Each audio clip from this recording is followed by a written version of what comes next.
Terkadang apabila melalui jurang-jurang yang amat curam, Lem Xin menggandeng tangan muridnya yang merasa ngeri dan ketakutan.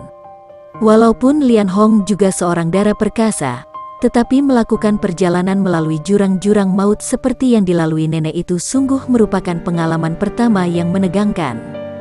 Dan selama dalam perjalanan itu, nenek Lem Xin jarang sekali bicara. Kalau kemalaman, mereka tidur begitu saja di dalam hutan. Hanya ada satu hal yang sangat mengherankan hati Lian Hong akan tetapi juga menguntungkan. Biarpun nenek itu tidur di sembarang tempat, bahkan kalau malam tidurnya sambil duduk bersila, namun nenek itu sama sekali tidak jorok, bahkan selalu bersih. Kalau terkena kotoran sedikit saja lalu dicuci tangannya yang bersarung tangan hitam. Dan pakaiannya selalu diganti setiap hari. Lian Hong juga diberi 2 setel pakaiannya, sehingga gadis itu pun terpaksa mengenakan pakaian si nenek yang ternyata mempunyai potongan tubuh yang tidak berbeda banyak dengan dirinya. Selain ini, nenek itu ternyata sangat royal kalau makan. Setiap melewati kota, tentu Lian Hong disuruh membeli bahan-bahan masakan yang mahal-mahal seperti daging kering, ikan kering yang berkualitas tinggi dan mahal, bumbu-bumbu masak yang baik, jamur-jamur dan sayur-sayur. Semua bahan ini dipergunakan untuk dimasak dalam hutan. Akan tetapi kalau kebetulan mereka lewat di kota pada siang atau malam hari, tak jarang Lian Hong harus mengunjungi restoran untuk membeli bermacam-macam masakan yang mahal-mahal, kemudian membawanya ke tempat subonya menunggu di luar kota. Semua ini masih ditambah lagi dengan arak wangi. Subonya adalah seorang wanita yang amat pembersih dan suka makan. Akan tetapi, hanya itulah saja yang diketahuinya dari nenek keriputan berambut putih itu. Lem Xin jarang bicara dan karena sikapnya yang sangat dingin ini, maka Lian Hong juga tidak berani banyak bertanya. Beberapa pekan kemudian, setelah melakukan perjalanan yang cukup melelahkan, maka sampailah mereka di kota Hengyang.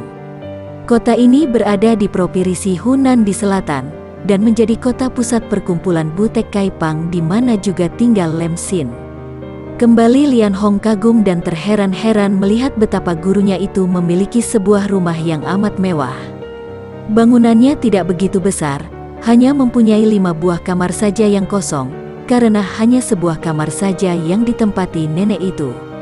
Akan tetapi rumah itu penuh dengan perabot rumah yang serba mahal dan halus buatannya, bagaikan perabot rumah istana raja saja, dengan permadani di mana-mana dan meja kursi yang juga merupakan barang seni yang halus dan mahal. Adapun di dinding penuh tergantung lukisan-lukisan dari pelukis-pelukis kenamaan dan tulisan-tulisan indah. Juga di mana-mana terdapat pot bunga, dengan bunga-bunga segar terawat baik yang agaknya didatangkan dari seluruh penjuru Tiongkok. Sungguh pandai sekali orang yang mengatur dan menghias rumah itu. Dan kemudian sesudah Lian Hong mendengar bahwa pengaturnya adalah nenek itu sendiri, kekagumannya terhadap nenek itu bertambah. Ketika Lem Xin mengajak Lian Hong memasuki gedung kecil mungil itu, 5 orang wanita muda yang cantik-cantik menyambut mereka dengan penuh kehormatan. Mereka berlima ini adalah pelayan-pelayanku, Lian Hong. Mendengar keterangan ini, Lian Hong terkejut sekali. Mereka itu begitu muda dan cantik, dan sikap serta pakaian mereka sama sekali tidak membayangkan bahwa mereka adalah pelayan. Ini adalah Ciu Xiaoqia yang sudah menjadi muridku, kalian harus melayaninya baik-baik, terdengar nenek itu berkata kepada 5 orang pelayannya. 5 orang wanita muda itu segera memberi hormat kepada Lian Hong. Mereka serentak berkata dengan sikap ramah, "Selamat datang, Ciu Xiaoqia." Lian Hong cepat berkata dengan senyum, "Cici berlima baik sekali, terima kasih. Sebagai murid Subo, aku juga harus melayaninya, karena itu aku akan membantu pekerjaan Cici berlima." Demikianlah, karena sikapnya yang baik, maka 5 orang pelayan yang ternyata masing-masing mempunyai kepandaian silat yang cukup tinggi, sebab mendapatkan pelajaran dari Lem Xin itu, merasa suka sekali kepada Lian Hong. Juga nenek Lem Xin merasa suka dan mulai mengajarkan beberapa jurus ilmu silat tinggi kepada dara itu, dan sering mengajak dara itu menemaninya berjalan-jalan keluar kota. Cara hidup nenek itu sungguh aneh sekali.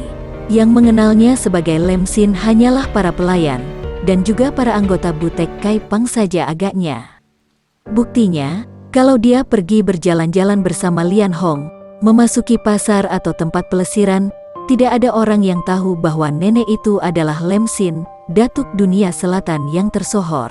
Nenek itu seringkali bertanya kepada Lian Hong tentang diri Cheng Tianxin dan Chia Han Tiong, sehingga diam-diam Lian Hong menjadi heran sekali. "Apakah Subo pernah bertemu dengan mereka?" tanyanya. Nenek itu menggeleng kepalanya. "Belum, dan aku ingin sekali bertemu dengan mereka dan mencoba kepandaian mereka." Jika menurut pendapatmu, siapa di antara putra Pangeran Cheng Han Ho dan putra pendekar Lembah Naga itu yang lebih lihai, Lian Hong? Ditanya tentang dua orang pemuda itu, Lian Hong lalu membayangkan keadaan mereka. Hatinya terharu dan timbul rindunya terhadap Han Tiong, yang diam-diam sudah menarik cinta hatinya itu. Tecu tidak tahu, Subo. Mereka itu keduanya sama lihainya, keduanya menerima latihan dari Paman Chia Sin Leong, pendekar Lembah Naga. Lam Xin sudah banyak mendengar mengenai mereka berdua dari para anak buah Butek Kaipang, terutama sekali tentang putra Pangeran Cheng Han Ho yang kabarnya amat lihai itu. Kalau saja tak ingin bertemu dengan mereka, terutama dengan putra Pangeran Cheng, tentu dia tak akan membawa Lian Hong sebagai muridnya, melainkan darah itu telah dibunuhnya. Sepasang mata yang jeli dan mencorong dari nenek itu berkilat. "Ya, aku ingin sekali bertemu dengan mereka, menguji kepandaian mereka. Tetapi, Subo, oleh karena Tecu telah menjadi murid, Tecu harap Subo tidak memusuhi mereka.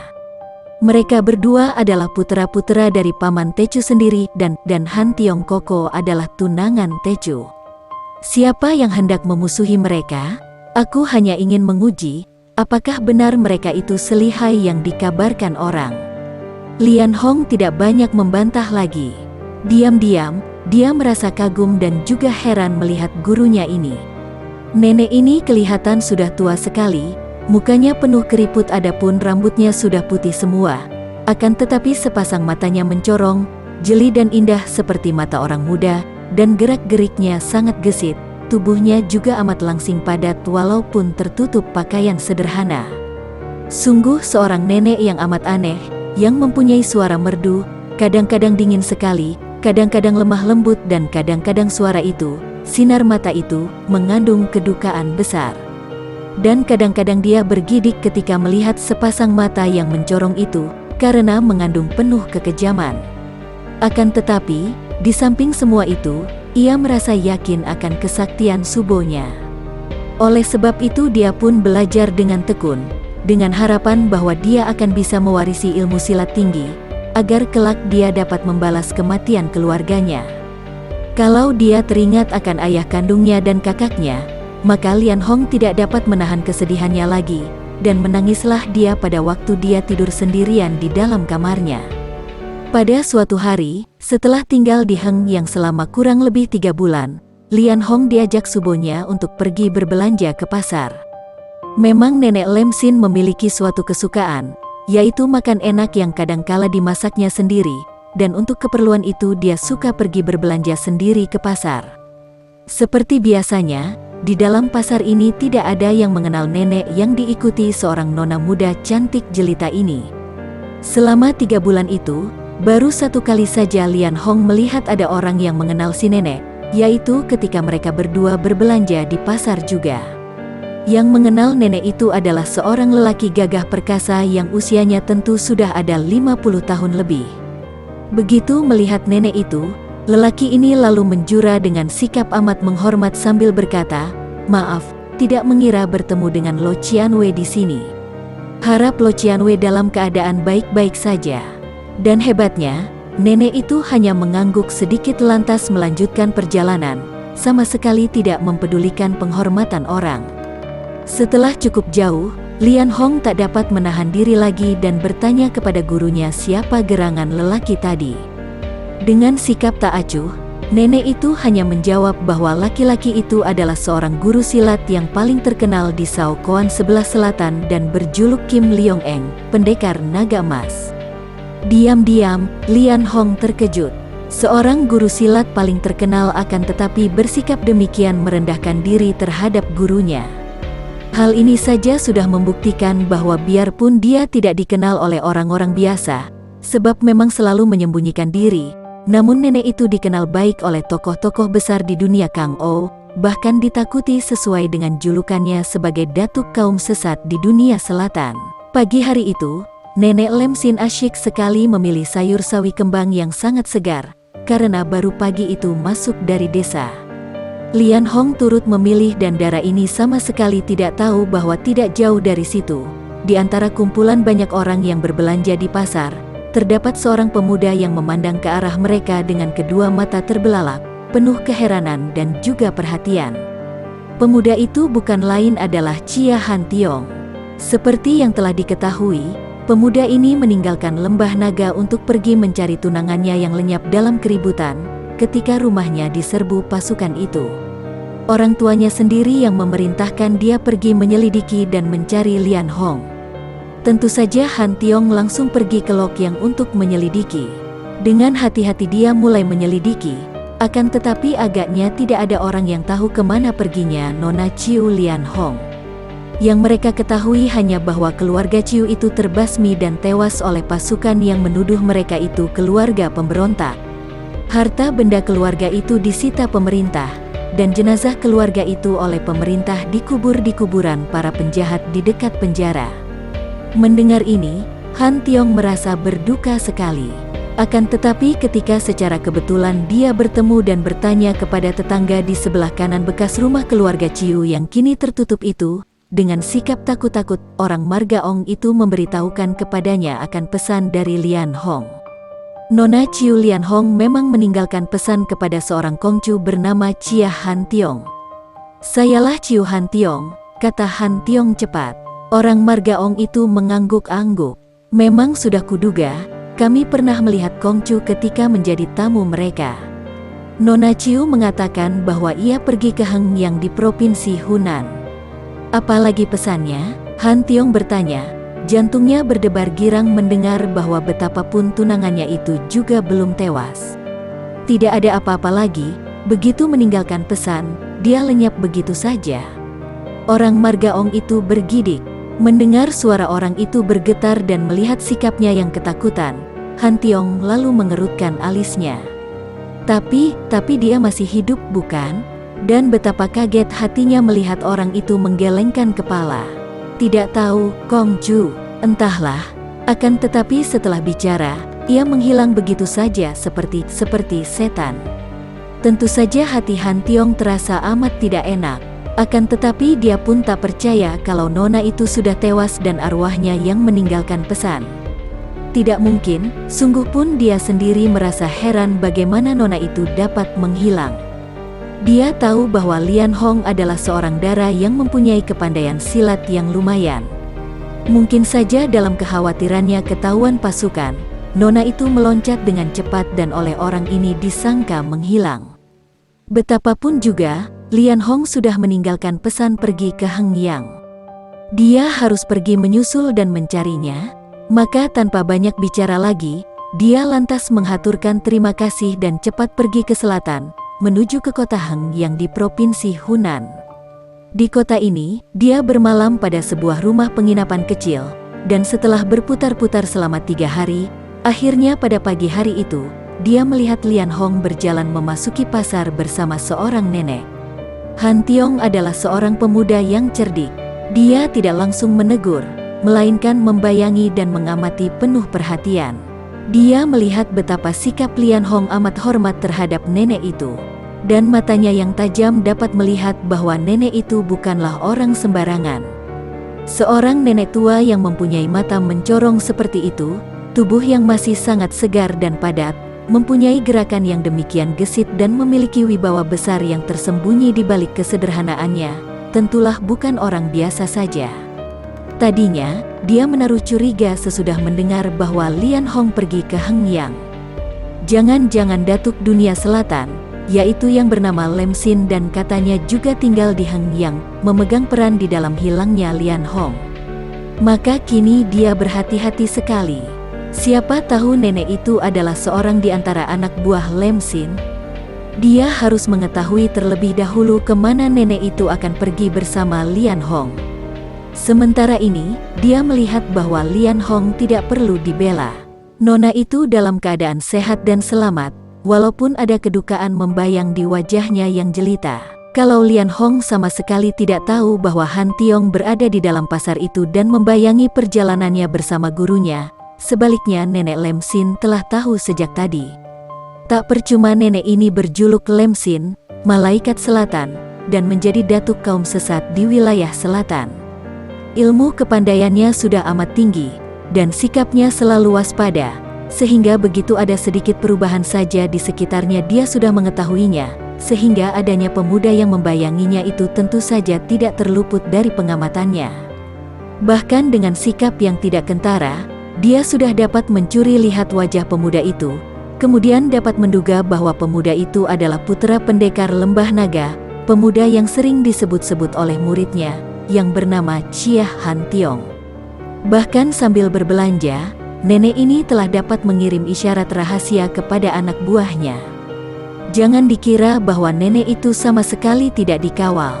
Kemanapun ia pergi, tentu ada orang-orang butek Kaipang yang siap untuk sewaktu-waktu menerima perintah ketuanya ini. Maka tidak sukarlah bagi Nenek Lem Sin untuk memberikan perintahnya kepada anak buahnya yang mengemis di luar pasar, dan segera anak buah ini sudah siap melakukan perintah yang hanya diberikan oleh nenek itu melalui gerakan-gerakan jari-jari tangan saja. Nenek Lem Sin bersikap biasa saja. Setelah cukup berbelanja, dibantu oleh Lian Hong, ia membawa belanjaannya keluar dari pasar. Akan tetapi, nenek itu tidak menuju ke utara di mana gedungnya terletak, melainkan menuju ke barat. Kenapa kita melalui jalan ini, Subo? Tanya Lian Hong heran. Kau ikut sajalah, aku ingin mengambil jalan ini, jawab nenek itu dengan suara biasa saja, sehingga Lian Hong tak mau membantah lagi, karena ia sudah mengenal watak Subonya yang memang luar biasa itu. Akan tetapi, hati Dara ini menjadi makin heran saat melihat bahwa Subonya mengajaknya keluar kota melalui pintu gerbang, bahkan terus menuju ke sebuah hutan kecil di sebelah barat kota Hengyang. Subo, kenapa kita memasuki hutan? Diamlah, nanti engkau akan tahu sendiri, kata Nenek Lem Sin yang secara diam-diam terus memperhatikan bayangan Han Tiong yang masih mengikuti jauh di belakang.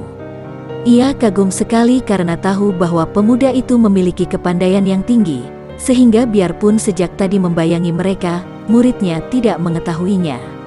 Ia sendiri kalau tidak waspada dan sudah melihatnya semenjak tadi, tentu tidak akan mendengar gerakan pemuda itu. Mereka berdua melewati sebuah padang rumput di tengah hutan, dan tak lama kemudian mereka mendengar bentakan-bentakan riuh rendah di belakang mereka. Lian Hong kaget sekali, akan tetapi nenek itu tersenyum dan berkata, "Mari kita melihat apa yang terjadi di belakang itu." Lian Hong mengikuti gurunya kembali, dan pada saat mereka tiba di padang rumput, Lian Hong melihat banyak sekali orang-orang berpakaian pengemis, yaitu para anggota butek Kaipang yang mengurung seorang pemuda yang berdiri tegak di tengah-tengah padang rumput. Pemuda itu bukan lain adalah Chia Han Tiong. Melihat pemuda ini, tentu saja Lian Hong menjadi terkejut, terheran, sekaligus juga girang bukan main. Keharuan menyelimuti hatinya dan tanpa disadarinya lagi, kedua tangannya melepaskan keranjang terisi barang belanjaan pasar tadi, kemudian dia pun telah menjerit dengan tangis, "Tiong Koko." Kemudian larilah gadis ini menghampiri pemuda itu yang berdiri di tengah lapangan. "Hong Moi!" Han Tiong berseru kemudian menerima tubuh yang menubruknya sambil menangis terseduh-seduh itu. "Tiongko, Tiongko!" Lian Hong menangis sesenggukan di atas dada pemuda itu, hatinya terasa perih dan sakit sekali, karena dia teringat akan keadaan keluarganya. Baru sekarang ini gadis itu dapat menumpahkan seluruh kedukaan hatinya. Biasanya, dia hanya diam-diam menangis di dalam kamar dan baru sekarang ada orang yang dapat dia sambati. Han Tiong juga merasa terharu, mengelus rambut kepala gadis itu. "Tenanglah, Hong Moi, tenanglah. Segalanya itu telah terjadi, dan agaknya Tian sudah menghendaki demikian. Aku bersyukur bahwa akhirnya aku dapat menemukanmu. Lian Hong, kesini engkau." Mendadak terdengar bentakan halus merdu dari mulut Nenek Lem Sin. Lian Hong mengangkat mukanya lantas berdiri di samping Han Tiong sambil memegang tangan pemuda itu. Subo, inilah Tiong Koko, dia tunangan Tecu itu. Hong Moi, siapa nenek itu? Subo Mu, Han Tiong bertanya heran. Benar, Tiong Ko, dia adalah Lem Sin, penolongku juga guruku. Bukan main, kaget hati Han Tiong mendengar bahwa nenek yang berdiri di depannya itu adalah Lem Sin, datuk kaum sesat dunia selatan itu. Sungguh tidak pernah disangkanya bahwa Lem Sin yang terkenal sekali itu adalah seorang nenek tua renta, dan lebih tidak disangkanya lagi bahwa Lem Sin yang menolong Lian Hong, bahkan menjadi gurunya. Lian Hong, siapa yang menjadi penolongmu dan gurumu? Ketahuilah, aku tidak membunuhmu dan mengangkatmu sebagai murid hanya untuk memancing datangnya dia ini. Hei, anak muda, apakah engkau yang bernama Chia Han Tiong, putra dari pendekar lembah naga di utara? Han Tiong yang sudah mendengar bahwa nenek ini adalah penolong dan guru Lian Hong, dan mengingat akan nama besar nenek ini, cepat melepas tangan Lian Hong dan menjura dengan hormat. Harap Lo Qianwei maafkan, kalau sejak tadi saya telah mengikuti Lo Qianwei, karena saya tidak tahu dan merasa heran ketika melihat adik Lian Hong berjalan bersama Lo Qianwei. Kini perkenankanlah saya atas nama seluruh keluarga, menghaturkan terima kasih kepada Lo Qianwei yang telah menyelamatkan adik Lian Hong. Chia Han Tiong, aku memancingmu agar memasuki tempat sunyi ini bukan untuk menerima ucapan terima kasihmu. Lian Hong tiada artinya bagiku. Aku memang hendak mengajakmu bertanding, untuk melihat sampai di mana kebenaran berita yang kudengar, bahwa putra pendekar lembah naga memiliki kepandaian yang hebat. Lo Qianwei, sedikit kemampuan saya mana dapat dibandingkan dengan kesaktian Lo Qianwei? Harap Lo Qianwei tidak main-main dan biarlah saya mengaku kalah sebelum bertanding. Han Tiong yang merasa tidak enak untuk melawan penolong Lian Hong lalu menjura dan merendah. Akan tetapi sikap ini membuat nenek itu menggerakkan alisnya yang putih dan mulutnya menyeringai dan mengejek, pandang matanya merendahkan. Kiranya putra pendekar lembah naga hanyalah seorang pemuda pengecut yang hilang nyalinya begitu bertemu dengan musuh yang pandai. Chia Han Tiong, dulu engkau sudah bersikap gagah-gagahan saat berhadapan dengan beberapa orang anak buahku, apakah sekarang engkau mengaku takut berhadapan dengan aku? Han Tiong tersenyum. Dia tahu akan watak orang-orang golongan hitam yang selalu ingin menang, sombong, dan mengagulkan diri. Dia tidak bisa mudah dibakar, karena memang sejak kecilnya pemuda ini sudah memiliki pembawaan yang bijaksana. Lo Qianwei, di sini tidak ada persoalan berani atau takut. Saya menghormati Lo Qianwei sebagai seorang tua yang berkedudukan tinggi. Apalagi Lo Qianwei adalah penolong dari adik Lian Hong dan juga telah mengangkatnya sebagai murid. Oleh karena itu, bagaimana saya berani kurang ajar melawan Lo Qianwei? Lagi pula, di antara kita tidak ada urusan apa-apa, mengapa kita harus saling serang? Begitukah? Lian Hong, kesini engkau. Engkau sudah menjadi muridku, maka engkau harus taat padaku. Tidak, Subo. Tecu akan ikut Tiong Koko pulang, jawab Lian Hong. Begitukah? Hendak kulihat apakah engkau akan dapat meninggalkan aku. Tiba-tiba saja nenek itu menggerakkan tangan, dan tubuhnya sudah melayang ke depan. Tangan itu hendak mencengkeram ke arah ubun-ubun kepala Lian Hong. Gadis ini terkejut dan cepat mengelak dengan meloncat ke belakang. Akan tetapi tangan yang bersarung hitam itu terus mengejarnya. Nenek Lem Sin tertolak ke belakang oleh tangkisan Han Tiong, lantas dia pun tersenyum mengejek. Katanya engkau tidak hendak melawanku, tegurnya. Maaf, Lo Qianwei, saya tidak melawan, hanya hendak melindungi Hong Moi. Bagus, kalau begitu, lindungilah kekasihmu itu. Kita bertanding untuk memperebutkan Lian Hong. Setelah berkata demikian, nenek itu menerjang dengan gerakan cepat sekali, menyerang Han Tiong dengan dahsyat. Dua kali mereka beradu lengan dan akibatnya, keduanya langsung tertolak ke belakang, tanda bahwa tenaga sinkang mereka seimbang. Tadi Chia Han Tiong terpaksa menangkis, sebab serangan lawan itu sungguh amat dahsyat, merupakan pukulan-pukulan maut yang harus ditangkisnya. Begitu lebih baik, kata nenek itu, dan kini ia mulai benar-benar menyerang. Han Tiong maklum bahwa dia tidak dapat menghindarkan diri dari pertandingan itu, maka dia merasa tidak enak sekali.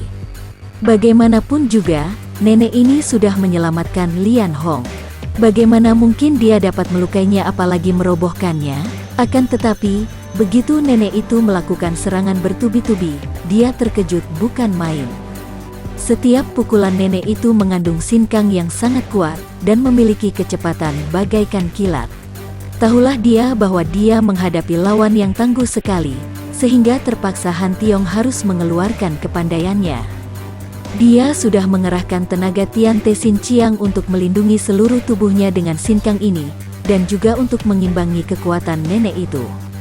Dan untuk membela diri, dia mainkan Tai Ke Sin Kun. Akan tetapi, semakin lama gerakan nenek itu semakin cepat. Dan ternyatalah oleh Han Tiong bahwa nenek ini mempunyai kelebihan dalam hal ginkang. Tubuhnya berkelebatan bagaikan pandai menghilang saja, sehingga kalau saja dia tidak mempunyai gerakan yang mantap dan kokoh, tentu dia sudah kena terpukul. Nenek itu terus berkelebatan di sekeliling dirinya, menyerang dari semua jurusan dengan kecepatan yang hebat. Dan lebih lagi, nenek itu pandai mainkan ilmu pukulan Bian Kun, yaitu kedua tangannya menggunakan sinkang yang lemas, tangannya seperti kapas saja lunaknya. Akan tetapi di dalam kelunakan ini justru terkandung hawa sinkang yang dapat menembus kekuatan lawan, sehingga membuat tubuh Han Tiong beberapa kali tergetar. Tian Te Sin Chiang yang demikian kuatnya hampir dapat ditembusi oleh tangan kapas itu. Cepat Han Tiong mengubah gerakannya.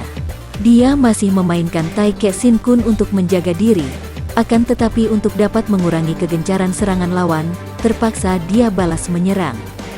Bukan menyerang untuk merobohkan lawan, melainkan menyerang untuk memaksa lawan membagi perhatian, sehingga tidak terus-menerus menyerang saja akan tetapi juga mempertahankan diri.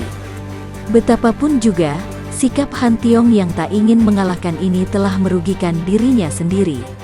Lawannya bukan orang lemah, bahkan sebaliknya. Belum pernah dia berhadapan dengan seorang lawan yang setangguh ini.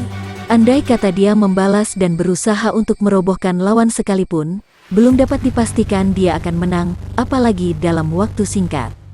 Kini, dia hanya mempertahankan dan membela diri, tentu saja dia didesak terus dengan hebatnya. Sebuah tamparan mengenai pundak Han Tiong. Tubuh pemuda itu terhuyung dan cepat dia menggerakkan jari tangannya, menahan desakan lawan dengan ilmu It Sin Chi. Nenek itu mendengus dan melompat ke belakang menghadapi tusukan sebuah jari tangan yang mengeluarkan suara mendesing itu. Maklumlah ia bahwa totokan It Sin Chi, satu jari sakti, itu amat berbahaya. Akan tetapi ternyata Han Tiong mengeluarkan It Sin Chi tadi hanya untuk menahan desakan belaka, dan tidak melanjutkan serangannya. Pundaknya yang kena tamparan itu pun tidak terluka hebat. Kini nenek itu menerjang lagi dengan lebih hebat. Dia pun sudah berganti ilmu silat dan kedua tangannya yang dibungkus sarung hitam itu membentuk cakar seperti cakar Garuda, sedang tubuhnya melayang-layang seperti terbang. Jelaslah bahwa ia mainkan ilmu yang mirip dengan serangan burung Garuda. Kedua tangannya mencakar-cakar dan tubuhnya berloncatan sehingga serangan-serangannya itu datang dari atas. Han Tiong mengandalkan ilmu yang didapatkan dari kakek Yap Kun Leong, yaitu Kong Lun Tai Pun. Ilmu ini menambah kekokohan dari semua gerakan silatnya, sehingga walaupun dia diserang secara bertubi-tubi, namun dengan kokoh kuat dia dapat membela diri. Akan tetapi tiba-tiba saja nenek itu menggerakkan kepalanya, lantas sebuah benda putih yang mengeluarkan bau harum dan suara bercuitan menyambar ke arah kepala Han Tiong.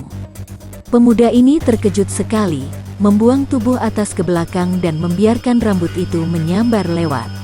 Saking kagetnya, dia kurang waspada sehingga sebuah tendangan mengenai dadanya, membuat dia terjengkang dan terbanting roboh. Akan tetapi Han Tiong sudah meloncat bangun lagi.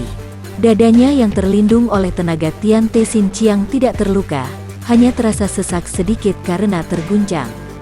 Dia cepat memandang kepada nenek itu. Kini rambut putih nenek itu terurai dan rambut itu panjang sekali, sampai pinggulnya. Kiranya nenek ini pandai pula mainkan rambut sebagai senjata yang amat ampuh. Han Tiong merasa serba salah. Apabila mempertahankan diri saja, jelas dia akan celaka karena tingkat kepandaian lawan ini amat hebatnya. Apabila melawan sungguh-sungguh dia merasa tidak enak. Dan kini nenek itu sudah menyerang lagi. Karena bingung, Han Tiong lalu mengeluarkan sebuah dari ilmu Hokmo Kep Sa Chiang. Tubuhnya menyeruduk ke depan, memapaki serangan lawan. Dua tangannya mendorong dan mulutnya mengeluarkan bentakan nyaring. Kedua tangannya itu bergerak memutar, ketika mendorong dan terjadilah pertemuan tenaga yang sama-sama kuat. Sekali ini, nenek yang tidak menyangka akan hebatnya jurus itu, terpental dan terbanting roboh. Namun dia sudah meloncat lagi dan dengan mata mencorong berkilat-kilat, dia pun segera meloncat dan menyerang sambil memutar rambutnya, sehingga nampak gulungan sinar putih. Han Tiong menjadi gugup. Tadi dia sudah merasa menyesal telah merobohkan nenek itu dengan jurus dari Hokmo Kep Sa Chiang, yaitu ilmu silat simpanannya. Karena perasaan menyesal ini, melihat nenek itu menyerang, dia menjadi gugup. Gerakannya terlambat dan kembali dadanya kena didorong telapak tangan nenek itu. Sekali ini Han Tiong terbanting keras sesudah terpelanting. Kembali Lian Hong menahan jeritnya dan hatinya baru lega ketika melihat Han Tiong meloncat bangun kembali sambil mengatur nafas. Begini sajakah kehebatan putra pendekar lembah naga yang tersohor itu? Sekarang aku akan menghabiskan nyawamu, orang muda. Dengan kedua tangan dipentang, nenek itu menyerbu dengan lompatan seperti seekor harimau kelaparan. Tubuh nenek itu terpental dan dia pun terkejut sekali. Berjungkir balik beberapa kali baru dia berdiri tegak dan memandang kepada orang yang sudah menangkisnya tadi. Kiranya, di situ telah muncul dua orang lain, yaitu seorang pria gagah perkasa berusia 40 tahun lebih, dan seorang wanita cantik dan gagah yang sebaya. Nenek tua bangka yang sombong, tidak tahu putraku telah banyak mengalah, kata pria yang menangkis tadi. Ayah, Ibu, Han Tiong berseru girang ketika mengenal dua orang itu, sedangkan Lian Hong memandang dengan jantung berdebar. Ternyata yang baru datang itu adalah pendekar lembah naga, Chia Sin Leong bersama istrinya, Baby Chu. Suami istri ini merasa tidak enak hati ketika Han Tiong berangkat mencari Lian Hong, maka mereka pun segera meninggalkan lembah naga dan menyusul putera mereka. Ketika Sin Leong melihat puteranya membayangi nenek yang melakukan perjalanan dengan Lian Hong keluar dari kota Hengyang, secara diam-diam dia bersama istrinya ikut membayangi dari jauh pula. Seperti juga Han Tiong, dia telah menyelidiki di Lokyang. Di tempat inilah dia mendengar bahwa penyerbuan itu dibantu oleh beberapa orang pengemis yang lihai, seperti pernah dia dengar dari Tian Xin dahulu. Maka, pendekar ini kemudian melakukan penyelidikan di antara para pengemis, dan dia mendengar bahwa para pengemis itu adalah anggota-anggota butek Kaipang yang berpusat di kota Hengyang. Di kota itulah Chia Sin Leong melakukan penyelidikan dan di sini dia dapat melihat puteranya yang kebetulan sedang membayangi Lian Hong bersama nenek Lem Sin. Han Tiong, mengapa engkau begini lemah dan selalu mengalah? Pendekar itu menegur puteranya karena semenjak tadi dia mengikuti pertandingan itu dan tahu bahwa puteranya selalu mengalah, dan tidak mau balas menyerang dengan sepenuh hati sehingga terkena pukulan lawan. Ayah, Lo Qianwei ini adalah Lem Sin Lo Qianwei yang sudah menyelamatkan adik Lian Hong, jawab Han Tiong. Sementara itu, nenek Lem Sin sudah kehilangan rasa kagetnya. Dan kini barulah dia tahu bahwa yang menangkisnya itu adalah pendekar lembah naga yang dulu namanya pernah menggemparkan dunia Kang Ou dan yang sudah sering didengarnya itu. Diam-diam dia merasa gentar juga. Bagi teman-teman yang menyukai video ini, silahkan subscribe, share, and like. Jangan lupa nyalakan bunyi loncengnya untuk mendapatkan video-video terbaru dari kami. Agar kami terus bersemangat dalam membuat video-video yang menarik. Mohon maaf kalau masih banyak kesalahan di sana-sini. Semoga kedepannya kami bisa lebih baik lagi. Terima kasih.